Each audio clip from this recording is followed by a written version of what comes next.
नमस्कार। जानकारी और सूचनाओं से भरपूर कार्यक्रम बीच बहस में आपका स्वागत है। मैं हूं आपके साथ मोहम्मद अतीक। हम इस कार्यक्रम में लेकर आते हैं जन सरोकारों से जुड़े हुए मुद्दों को। इसी कड़ी में हमारा आज का विषय है नेत्र रोग, कारण व निदान। आंखें हमारे शरीर का महत्वपूर्ण अंग हैं, जिसके बिना हम प्रकृति की खूबसूरती की कल्पना नहीं कर सकते हैं। कहते हैं कि अगर हमारी दृष्टि अच्छी है तो हमारे लिए संपूर्ण सृष्टि भी अच्छी है। हालांकि कई वजहों से हमारी आंखें विभिन्न समस्याओं का शिकार हो जाती हैं। ग्लूकोमा इन्हीं में से एक है। ग्लूकोमा क्या है, इसके लक्षण क्या है और इससे कैसे बचा जा सकता है, इन सभी सवालों के जवाब देने के लिए आज हमारे साथ स्टूडियो में मौजूद हैं नेत्र रोग विशेषज्ञ डॉक्टर नीलम मीना, जो कि को फाउंडर हैं डॉक्टर ऑन डोर की। नीलम मैडम, आपका हमारे इस कार्यक्रम में बहुत बहुत स्वागत है। नमस्कार, थैंक यू। मैडम, सबसे पहले तो चूंकि जिस तरीके से हमने भी बात की, जो आंखें हैं वो बहुत अहम अंग है हमारे शरीर का, बहुत नाजुक अंग है, जिससे हम प्रकृति को देखते हैं, उसकी खूबसूरती को निहारते हैं। ऐसे में कई सारी बीमारियां हमारे सामने भी आती हैं, जिसमें से एक है ग्लूकोमा, या जिसे हम काला पानी भी कहते हैं। ये ग्लूकोमा है क्या, पहले तो इसके बारे में आप बताएं। ग्लूकोमा, जिसे हम काला पानी या काला मोतिया भी कहते हैं, इसमें क्या है, हमारे आंख में क्या है, एक तरल पदार्थ होता है जिसे हम एक्वस ह्यूमर बोलते हैं। वो उसका एक फ्रीक्वेंसी निश्चित होती है जिससे वो फॉर्म होता है। तो कई बार क्या होता है, ये तरल पदार्थ ज्यादा मात्रा में बनता है, या फिर जो इसका ड्रेनेज प्रोसेस होता है जिससे ये निकलता है, वहां पे कोई अवरुद्ध आ जाता है। तो उसकी वजह से हमारे आंख का जो प्रेशर होता है, जिसे हम इंट्राऑक्यूलर प्रेशर कहते हैं, वो बढ़ जाता है। इस प्रेशर के बढ़ने की वजह से हमारी जो आंख की नस होती है, जिसे ऑप्टिक डिस्क कहते हैं, उस पर प्रेशर पड़ता है। प्रेशर पड़ने की वजह से उस ऑप्टिक डिस्क में चेंजेस आता है, जिसमें कपिंग बोलते हैं उसे। तो उसकी वजह से अगर वो आंख की अपनी नस डैमेज होती है और उसकी वजह से जो हानि होती है, इसे ही हम काला पानी या काला मोतियाबिंद कहते हैं। क्योंकि ये एक पोटेंशियली ब्लाइंडिंग डिसऑर्डर है। इसकी वजह से जो एक बार विजन लॉस होता है वो इरिवर्सिबल होता है, यानी उसे हम ठीक नहीं कर सकते। एक बार जो लॉस हो चुका है उसे हम बिल्कुल भी पहले की तरह नहीं कर सकते हैं, इसलिए ये ज्यादा घातक है जो सफेद मोतियाबिंद होता है उससे। तो क्या इसके कुछ प्रकार भी होते हैं, किस किस तरह के होते हैं, अगर इसके बारे में आप बताएं तो। जो काला पानी होता है, इसके 4 प्रकार का मान सकते हैं मोटे तौर पे। जैसे एक पहला है प्राइमरी ओपन एंगल ग्लूकोमा। इसमें क्या होता है कि जो हमारा तरल पदार्थ है वो ज्यादा मात्रा में बनता है, जिसे हम प्राइमरी ओपन एंगल ग्लूकोमा कहते हैं। दूसरा होता है एक्यूट नैरो एंगल ग्लूकोमा, जिसे हम बोलते हैं एंगल क्लोजर ग्लूकोमा। इसमें जो हमारा जो फॉर्मेशन है वो तो सेम होता है, पर उसका जो ड्रेनेज वाला सिस्टम है वो हो नहीं पाता। और आमतौर पे जो मरीज हमारे पास आते हैं वो एक्यूट एंगल क्लोजर ग्लूकोमा को ही लेकर आते हैं, क्योंकि उसमें पेशेंट को बहुत ज्यादा पेन होता है, आंखें लाल हो जाती है और एक तरीके से मतलब बहुत सीरियस कंडीशन हो जाती है, मतलब इसे हम मेडिकल इमरजेंसी भी कहते हैं। तीसरी तरह का हम बोल सकते हैं कंजेनाइटल ग्लूकोमा, मतलब किसी किसी में क्या होता है, जन्म से भी जो काला मोतियाबिंद है वो होता है, जिसे हम कंजेनाइटल ग्लूकोमा या ब्यूपथैल्मस भी कहते हैं। इसके अलावा होता है सेकेंडरी ग्लूकोमा। सेकेंडरी ग्लूकोमा का मतलब है किसी कारण से अगर ग्लूकोमा हुआ, जैसे कि अगर किसी ने कोई ऑपरेशन करवाया है किसी भी तरह का, जैसे हम पर्दे का ऑपरेशन कहते हैं, वो अगर उसको किसी कारण से चोट लगी है, उसकी वजह से अगर हमारी जो संरचना है उसमें कोई चेंज जाता है, उसकी वजह से। इसके अलावा कुछ लोग क्या होते हैं, लंबे टाइम के लिए कुछ दवाइयां काम में लेते रहते हैं, जैसे कि जो स्टेरॉइड बोलते हैं जिन्हें हम, उसकी वजह से भी काला पानी हो जाता है। तो इन सब कारणों की वजह से जो मोतियाबिंद होता है, काला मोतियाबिंद, इसे ही हम सेकेंडरी ग्लूकोमा कहते हैं। बिल्कुल।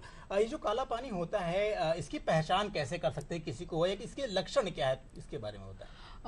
जो काला पानी है इसे ही हम बोलते हैं साइलेंट किलर, एक तरह से साइलेंट थीफ ऑफ विजन बोलते हैं। वो इसलिए बोलते हैं कि इसमें मोटे तौर पे किसी भी इंसान को पता नहीं लग पाता है कि उन्हें ये काला पानी है भी या नहीं है। जैसे कि मैंने आपको बताया कि प्राइमरी ओपन एंगल ग्लूकोमा है, इसमें हम पता नहीं कर सकते कि भी किसी को काला पानी है भी या नहीं है। पर जो एक्यूट कंजेस्टिव ग्लूकोमा है, जिसमें आंखों में क्या होता है, एकदम से ना आंख का प्रेशर बहुत ज्यादा बढ़ जाता है, आंखें लाल हो जाती है। इसके अलावा जो लाइट में अगर कोई दिखता है तो उसको लाइट में रंगीन घेरे दिखाई देते हैं। इसके अलावा उसको लाइट से बहुत ज्यादा दिक्कत होती है, जिसे हम फोटोफोबिया भी कहते हैं। तो ये सब एक्यूट कंजेस्टिव ग्लूकोमा में होता है। पर इसमें क्या होता है, अगर हमारे पास पेशेंट किसी और बीमारी के लिए आता है तो हम मतलब उसी समय वो डायग्नोज कर पाते हैं कि उसको वो काला पानी है, क्योंकि इसमें ऐसा कोई सिम्टम नहीं होता है। इसमें क्या होता है कि पेशेंट को साइड का विजन पहले लॉस होता है, मतलब सबसे पहले उसको साइड साइड में दिखना कम होगा, जब उसका सेंटर का विजन लास्ट तक बचा रहता है। जब पेशेंट हमारे पास आते हैं इस बीमारी को लेकर, तब तक उसका 60 to 80% डैमेज हो चुका होता है। तो इसलिए हम कहते हैं कि इसके लिए अवेयर होना ज्यादा जरूरी है, क्योंकि ये हम prevention is better than cure. मतलब अगर एक बार ये बीमारी हो गई तो हम इसको वापस से पहले की तरह नहीं कर सकते, पर अगर हम इसके बारे में जल्दी जान पाएंगे तो हम इस चीज को रोक सकते हैं। ये जागरूक करने की बात आपने की कि हमें जागरूक रहना चाहिए, तो ये जागरूक कैसे किया जाए? कई बार ये भी देखने को आता है कि जैसे कुछ सारे जो सप्ताह चलते हैं, बहुत सारे डेज मनाए जाते हैं, क्या कुछ भूमिका रहती है उनकी? इनकी भूमिका ये ऐसा नहीं है कि सिर्फ ये अपने भारत में ही मनाया जाता है। जो ये ग्लोकोमा वीक है, अवेयरनेस वीक है, पूल ऑल ओवर वर्ल्ड मनाया जाता है। इसके हर साल मतलब जो जैसे 12 मार्च है वो इसका डे फिक्स है, पर एक वीक होता है, ये हर साल 2 ऑफ वीक होता है मार्च, उसमें मनाते हैं ये। और उसमें ये है कि भाई मतलब लोगों को जितना ज्यादा हम अवेयर कर सके इस चीज के बारे में, जो इसके रिस्क फैक्टर होते हैं कि भाई क्या क्या कारण है जिनसे ये उस इंसान को ज्यादा होने के चांसेस होते हैं। कुछ बीमारियां होती है उसमें उनके चांसेस ज्यादा होते हैं जिनको ये काला पानी हो सकता है। तो हम जितने मतलब इसके लिए बहुत सारी रैलियां निकाली जाती है, ग्लूकोमा अवेयरनेस वीक मनाया जाता है, पर्टिकुलर कैंप्स लगाए जाते हैं, उस वीक में लोगों तक पहुंचाने की कोशिश की जाती है, नॉलेज मतलब हर जितना हो सकता है लोगों में अवेयर करने की कोशिश की जाती है, क्योंकि इससे हम रोक सकते हैं, इसको हम ट्रीट नहीं कर सकते पहले की तरह। जी मैडम, ऐसे कौन लोग होते हैं जो इस रिस्क फैक्टर में आते हैं, या इनकी पहचान कैसे करें कि इन लोगों को ये चीजें हो सकती हैं? जी, काला पानी में इसके जो मोस्ट कॉमन रिस्क फैक्टर्स में, अगर आपकी फैमिली में किसी को पहले से काला पानी, जैसे कि आपके माता पिता को, आपके भाई बहनों को अगर फैमिली हिस्ट्री है, तो आपको रेगुलर चेकअप करवाते रहना चाहिए अपने डॉक्टर से, आई स्पेशलिस्ट से। मतलब ये जो फैमिली में जो जनरेशन में ये सफर जी जी, मतलब हाँ होता है। जैसे अगर किसी के माता पिता का है तो चांसेस है कि बच्चों में भी हो सकता है। ऐसा नहीं कि 100% हो, पर चांसेस है, तो आपको रेगुलर चेकअप करवाते रहना चाहिए। इसके अलावा अगर आपकी उम्र 40 प्लस है, 40 की एज एक तरह से मतलब क्राइटेरिया मानते हैं कि 40 की एज के बाद में ये होने के चांसेस ज्यादा होते हैं। जैसे 40 ईयर एज में हमने देखा है कि 200 में से किसी एक को काला पानी होता है। इसके अलावा अगर 80 प्लस एज होती है तो एक मतलब 8 लोगों में से एक को काला पानी होने की संभावना बहुत ज्यादा होती है। इसके अलावा अगर जैसे कि मैंने आपको पहले भी बताया, अगर कोई आप लंबे टाइम से कोई दवाइयां काम में ले रहे हैं जो स्टेरॉइड ड्रॉप्स हैं, इसीलिए कभी भी कोई आंख में आप दवाइयां डालते हैं तो वो बिना डॉक्टर की सलाह के नहीं डालनी चाहिए, क्योंकि उसकी वजह से भी काला पानी हो जाता है। और जो काला पानी एक बार आपको हो जाएगा तो उसकी वजह से जो डैमेज होगा वो इरिवर्सिबल है, मतलब आप पहले की जैसे नहीं कर सकते। तो कोई भी लंबे टाइम के लिए दवाइयां काम में ले रहे उसकी वजह से हो सकता है। इसके अलावा कुछ आंखों की संरचना ही ऐसी होती है, जैसे हम हाई मायोपिया बोलते हैं, जिनमें चश्मे का नंबर ज्यादा होता है, उसमें हमारा एंगल नैरो होता है, तो उसमें चांसेस होती है कि भाई उसको काला पानी की संभावना ज्यादा है। इसके अलावा अगर आपकी कोई चोट लगी हो, किसी भी तरह की कोई चोट आंख में कभी भी लगी हो, तो हमें एक बार रेगुलर चेकअप करवाते रहना चाहिए, क्योंकि उससे भी चांसेस बहुत ज्यादा बढ़ जाते हैं। इसके अलावा जैसे कोई भी आपका ऑपरेशन हुआ हो, पहले पर्दे का ऑपरेशन हुआ हो या फिर सफेद मोतियाबिंद का ऑपरेशन हुआ हो, तो कई बार इसकी वजह से भी बाद में प्रेशर बहुत ज्यादा बढ़ जाता है। इसके अलावा आंख की कुछ इन्फेक्शन है, जैसे यूवीआइटिस बोलते हैं, तो उसमें भी इसके चांसेस बहुत ज्यादा बढ़ जाते हैं। इसके अलावा जैसे कुछ लोग जिनको हाइपरटेंशन होता है, बीपी होता है, इसके अलावा कुछ थायराइड के पेशेंट्स हैं, उनमें भी इसकी संभावना थोड़ी ज्यादा होती है। तो आप इनका रेगुलर चेकअप अगर आप करवाते रहेंगे तो आपको टाइम से ये चीज पता चल जाएगी। अगर आप इसका एक बार टाइम से पता लगा लेंगे तो ये ट्रीटमेंट इसका चलता रहता है, तो आपका जितना विजन लॉस हो चुका है उसे हम नहीं बचा सकते, पर जितना बाकी है उसे आप रोक सकते हैं, बचा सकते हैं। बिल्कुल मैडम, आप जांचों की बात कर रही थी, अगर पता चले कि ग्लूकोमा के लक्षण आ रहे हैं तो किस किस तरह के जो जांच है वो मार्केट में उपलब्ध हैं, या कहाँ जा सकते हैं, इसकी जांचें करवा सकते हैं? इसके लिए आपको ना अपने जो नेत्र रोग विशेषज्ञ है उसी से आपको मिलना पड़ेगा। जैसे आप आते हैं तो हम सबसे पहले उसका प्रेशर देखते हैं। जैसा कि मैंने आपको बताया, इंट्राओकुलर प्रेशर होता है, जैसे हमारे बॉडी का ब्लड प्रेशर होता है उसी तरह से इंट्राओकुलर प्रेशर भी बोलते हैं।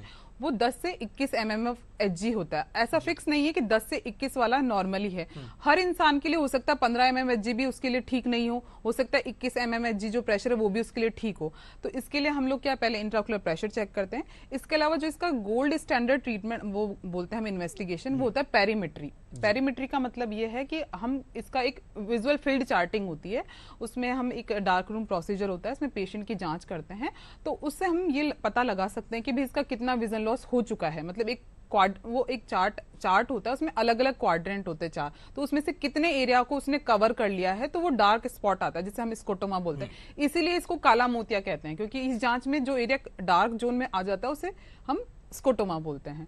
इसके अलावा हमारे ओसीटी भी होता है, जिसे ऑप्टिकल कोहेरेंस टोमोग्राफी कहते हैं। इसमें हमारे जो RNFL मतलब जो नर्व फाइबर्स होते हैं उसका भी अलग अलग क्वाड्रेंट होता है। जैसे मैंने आपको बताया ऑप्टिक डिस्क होती है, तो उसके भी अलग अलग एरिया होते हैं, जैसे सुपीरियर, इंफीरियर, दोनों नेजल, टेम्पोरल। तो उसका वो एनालिसिस करते हैं जिससे हम पता लगा सकते हैं कि भाई कितने नर्व फाइबर डैमेज हो चुके हैं और कितने बाकी हैं। इसके अलावा हम लोग क्या फंडोस्कोपी भी करते हैं, मतलब आंख में दवाई डाल के हम पर्दे की भी जांच करते हैं। ये अलग अलग तरह की जांचें होती है जिससे हम पता लगा पाते हैं कि भाई इसके लिए जो ये प्रेशर अगर किसी का 15 mmHg आ रहा है वो ठीक है या नहीं है। अगर किसी कारणवश किसी का प्रेशर मान लो कि 21 आ गया है, एक हायर लाइन पे आ गया, तो फिर हम उस पेशेंट को एडमिट करते हैं, फिर उसका डायरनल वेरिएशन देखते हैं। किसी किसी इंसान का सुबह का प्रेशर ज्यादा होता है, किसी का शाम का ज्यादा होता है, तो फिर हम लोग उसको एडमिट करके उसका प्रेशर देखते हैं, मॉनिटर करते हैं कि भाई इसका मॉर्निंग में कितना था, इवनिंग में कितना था, फिर उसके बाद कोरिलेट करते हैं। इसके अलावा जो हमारा काला हीरा होता है उसकी भी हम जांच करते हैं, इसे पैकीमेट्री बोलते हैं, मतलब उसकी मोटाई देखी जाती है। कुछ लोगों में जिसका काला हीरा मोटा होता है तो फास्टली हाई प्रेशर भी आता है, किसी में पतला होता है तो फास्टली लो प्रेशर भी आता है, तो हम इसको भी जांचते हैं कि भाई ये नॉर्मल है या नहीं है। तो ये कुछ जांचें होती हैं जिससे हम पता लगा पाते हैं कि उन्हें काला पानी है या नहीं है। मैडम, आप आंखों की डॉक्टर हैं, तो ऐसे में आपके सामने ग्लूकोमा के कैसे कैसे केसेस आपके सामने आते हैं जिनका आप इलाज करती हैं?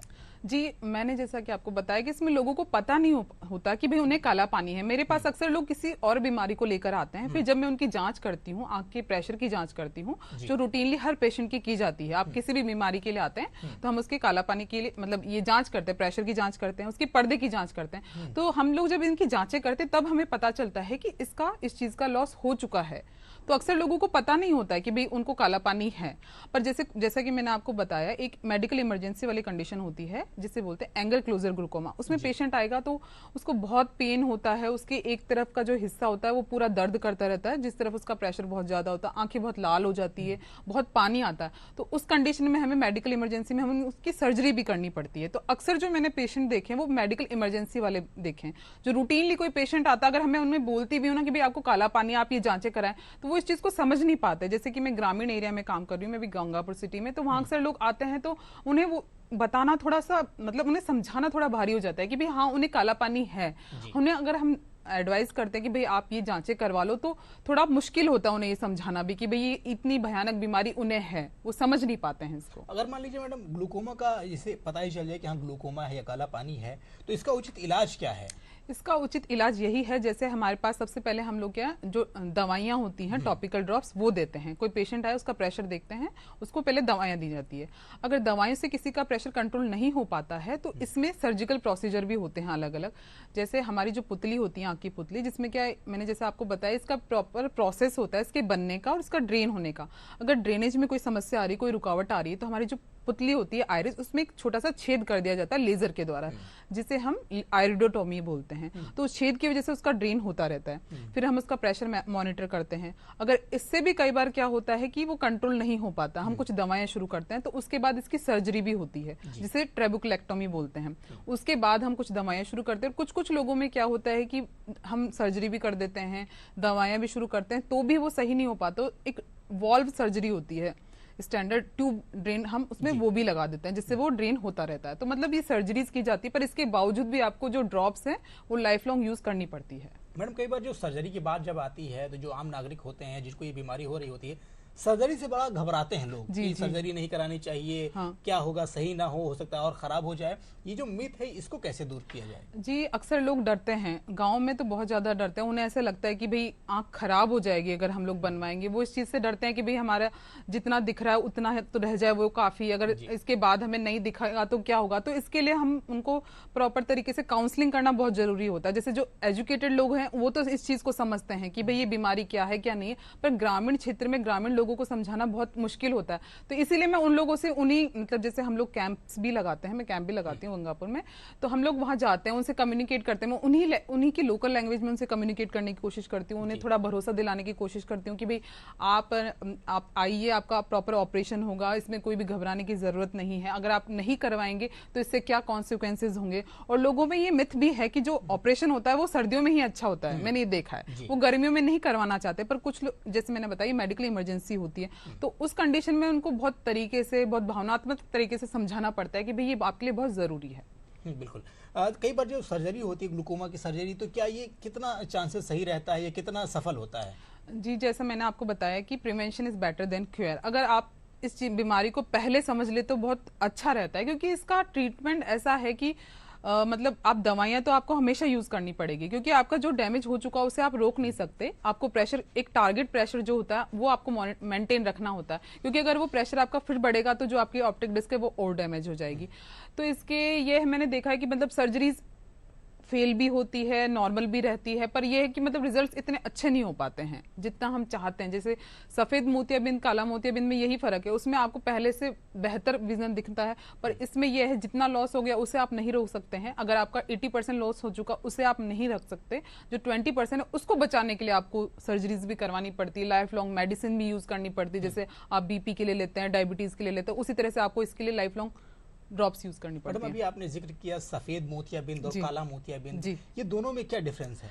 सफेद मोतियाबिंद में क्या होता है, जो हमारा लेंस होता है आंखों के अंदर, वो नॉर्मल नेचुरल लेंस होता है, उसमें क्या टाइम के साथ थोड़े चेंजेस आने लगते हैं, केमिकल चेंजेस, जो धीरे धीरे सफेद पड़ जाता है, जिसे हम सफेद मोतियाबिंद बोलते हैं। तो इसका क्या है, ऑपरेशन के बाद ये बिल्कुल पहले की तरह, पहले से बेहतर आप आराम से देख सकते हैं। और ऐसा नहीं है कि इसमें आपको आगे जाके दिक्कत आएगी, आगे जाके कोई दिक्कत नहीं आती। कुछ लोगों में 1 से 2% में कोई और बीमारी हो, किसी कारणवश हो, तो दिक्कत अलग है। पर काला मोतियाबिंद ऐसा है कि इसकी वजह से जो लॉस हो गया है आपकी आंख में, तो वो उसको वापस आप सही नहीं कर सकते। और सफेद मोतियाबिंद में जो चीज आपकी रोशनी चली गई, आप इसमें ऐसा भी होता है कि आपको कुछ नहीं दिख रहा होता, मतलब सिर्फ पेशेंट को लाइट दिखती है। ऑपरेशन के बाद इसको इतना अच्छा दिखता है कि वो पहले से बहुत अच्छा महसूस करता है। पर इसमें क्या है, जितना लॉस हो गया वो तो आपका उतना रहा है, बस आप बचाने के लिए करते, तो पेशेंट को लगता है कि मेरे साथ मुझे दवाइयां दी जा रही, पर मुझे उससे बेहतर नहीं दिख रहा। तो जितना हो चुका उसका अपन कुछ कर नहीं सकते। तो ये ज्यादा भयानक है, मतलब एक तरह से घातक है, विजन थ्रेटनिंग है, एक तरह से इसे हम बोलते भी हैं कि thief of light, silent thief of vision, क्योंकि हम एक बार जो रोशनी चली गई वो चली गई, उसका कुछ नहीं कर सकते। मैडम, कई बार कुछ संगठन होते हैं जो इसको लेकर के अवेयरनेस करते हैं, जैसा कि आप भी बताते हैं कि हम कैंप लगाते हैं, लोगों के बीच में जाते हैं और जागरूक करते हैं, तो कि इसका कितना प्रभाव लोगों के अंदर पड़ता है, क्या कुछ बदलाव देखने को मिलता है? जी, मैं पिछले 3 साल से, जो मैंने बताया डॉक्टर ओंडोर एक हमारी फाउंडेशन है, पिछले 3 साल से मैं इस पे काम कर रही हूँ।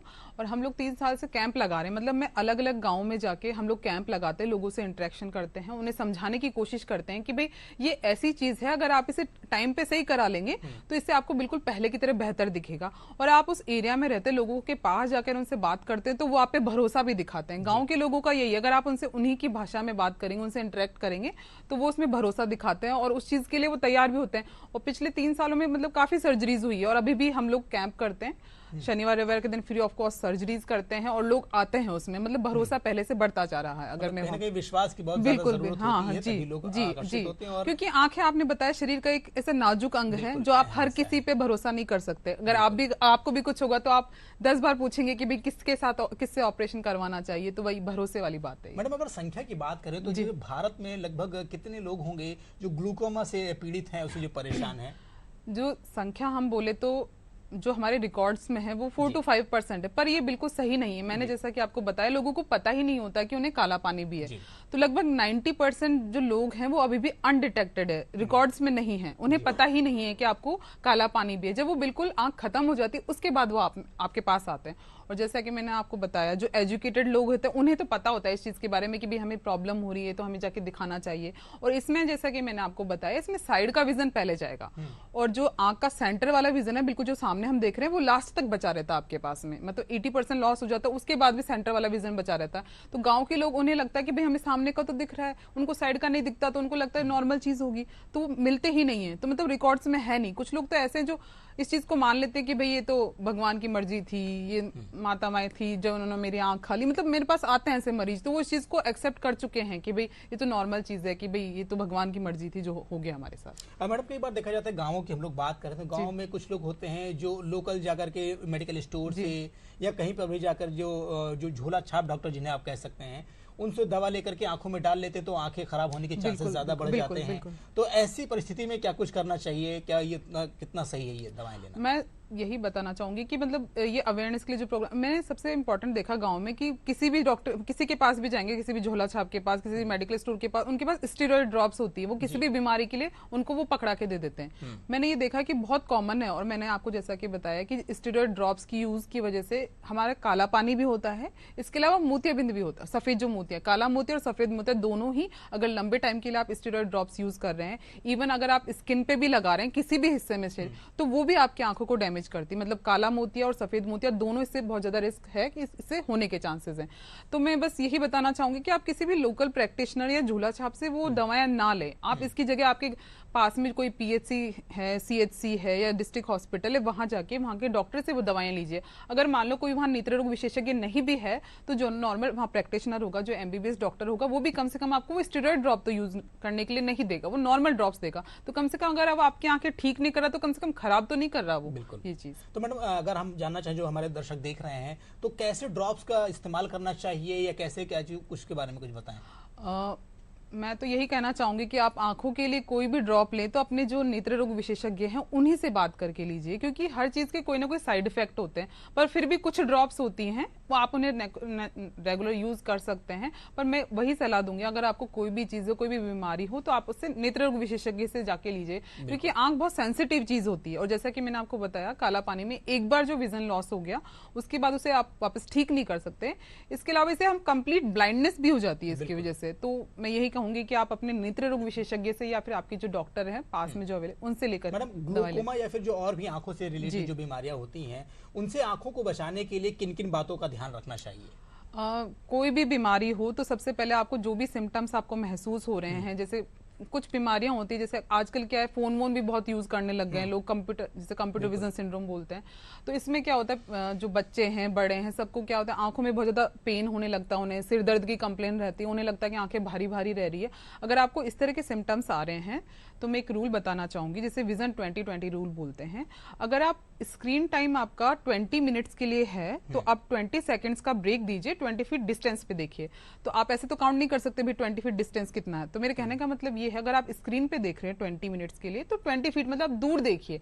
आप एक आंखों को ब्रेक दीजिए, क्योंकि कंटिन्यू आप स्क्रीन पे देखते हैं तो हमारे मसल में स्पाज्म हो जाता है, तो वो थोड़ी रिलैक्स हो जाती है।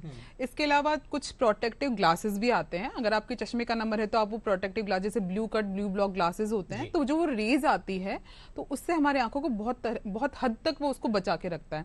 इसके अलावा अगर आप मान लो फोन और कंप्यूटर की बात करें, जो लैपटॉप की बात करें, तो मैं यही कहूंगी फोन से बेहतर है आप लैपटॉप पे काम करिए, क्योंकि एक डिस्टेंस मेंटेन होता है उससे, तो वो उस चीज को कम डैमेज करता है। तो और अगर आपको इस तरह के कोई भी सिम्टम्स महसूस हो रहे हैं तो आपको अपने नेत्र रोग विशेषज्ञ से मिलना चाहिए, क्योंकि कई बार क्या, चश्मे का नंबर शुरू में तो बहुत कम आता है, अगर आप रेगुलर यूज नहीं करते तो वो नंबर बढ़ भी जाता है। तो मैं यही कहूंगी, अगर आपको कोई भी सिम्टम्स होते हैं, कोई भी महसूस होता है, तो आप उनसे मिलिए क्या डॉक्टर आंख की से। बीमारी से बचाव के लिए खान पान की भी कुछ उचित सलाह लेने की जरूरत पड़ती है। हाँ, जैसे एक एज तक होता है, जैसे हम बोलते हैं विटामिन ए रिच डाइट होती है, जिससे हमारे आंख का पर्दा वो मजबूत होता है, चश्मे का नंबर भी कम होता है। पर वो एक एज तक के लिए होता है। जैसे छोटे बच्चों के लिए मैं कहूंगी, अगर आप उन्हें अभी एक उनका ग्रोइंग एज होता है, जो 10 साल के 12 साल का बच्चा है, तो उनका एक ग्रोइंग एज ग्रुप होता है। अगर उस समय आप उनको प्रॉपर डाइट देंगे, हरी सब्जियां, दूध, विटामिन ए रिच डाइट देंगे, तो उनका पर्दा मजबूत होगा। इसके अलावा जो आंख का चश्मे का नंबर है वो भी 18 साल की एज तक स्टेबल हो जाता है। अगर आपको इनिशियली आ रहा है, आप प्रॉपर डाइट लीजिए, जो आपका डॉक्टर बोल रहा है कि भाई आप फोन कंप्यूटर कम यूज कर रही है, आंखों को स्ट्रेन मत दीजिए, तो अगर आप यूज करेंगे इन चीजों को और प्रॉपर डाइट लेंगे तो चश्मे का नंबर कम होने की संभावना भी काफी हद तक होती है। मैडम हमारी जो आज की चर्चा थी वो आंखों से रिलेटेड थी। आप उसके फील्ड में अच्छा काम कर रही हैं, काफ़ी चीज़ें आप जो है इलाज कर रही हैं। तो जो दर्शक ये कार्यक्रम देख रहे हैं, आंखों से जुड़ी हुई जो जानकारी हासिल कर रहे हैं, क्या कुछ संदेश देना चाहेंगी आंखों से जुड़े हुए? मैं, जैसे कि ये वीक चल रहा है, ग्लूकोमा अवेयरनेस वीक, तो मैं सबको यही संदेश देना चाहूंगी, अगर आपको कोई भी कुछ भी महसूस होता है जो काला पानी के सिम्टम्स हैं, अगर आपकी परिवार में किसी को कोई आंखों से संबंधित बीमारी है, तो आप 6 महीने में एक बार अपने डॉक्टर से जरूर कंसल्ट करिए। आपको किसी भी तरह की कोई समस्या है तो आप झोला छाप डॉक्टर या मेडिकल से लेकर दवाएं यूज ना करें, क्योंकि वो दवाएं कहीं ना कहीं आपके शरीर को नुकसान पहुंचा रही है, आपकी आंखों को नुकसान पहुंचा रही है।